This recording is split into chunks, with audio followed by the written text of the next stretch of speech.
Proposer une mini-carte à la semaine, du lundi au vendredi, nous permet d'utiliser les mêmes produits pendant 5 jours et mesurer un petit peu la consommation et de n'acheter que ce qui est consommé par la clientèle. Saviez-vous que près d'un tiers de nos poubelles est composé de biodéchets? Pourtant, avant même de penser à la gestion des biodéchets, la meilleure solution, c'est d'en produire moins.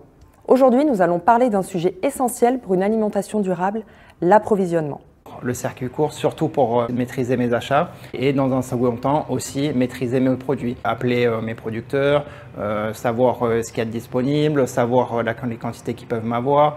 Et voilà, moi je fais ma carte en fonction de ça. Là on attaque la saison de l'asperge, donc s'ils me disent voilà j'ai que 2 kilos, c'est moi qui vais adapter la durée de mon plat à la carte, sur quel service, si on est complet avec 2 kg d'asperges, je vais rien faire. Donc si c'est un peu plus calme, hop, je vais faire plutôt une cuisine d'instinct. Voilà ce qui est important dans le circuit court.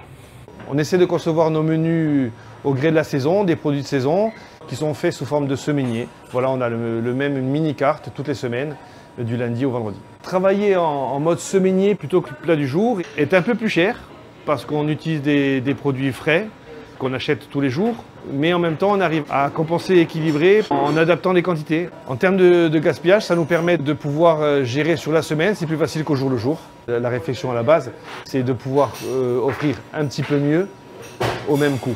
En fait, voilà. Avant, nous, on avait des livraisons qui étaient essentiellement faites dans des caisses en carton, qui commencent à se divertir en passant essentiellement à des caisses en plastique réutilisables. L'intérêt de ça, d'une part, moins de déchets, moins d'encombrants. Caisse en plastique, hop, directement empilable. Ils nous les déposent, merci, au revoir, ils reviennent le lendemain chercher leur caisse.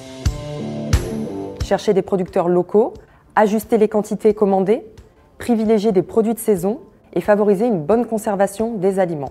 Rendez-vous au prochain épisode pour parler optimisation des coûts et cuisine anti-gaspi.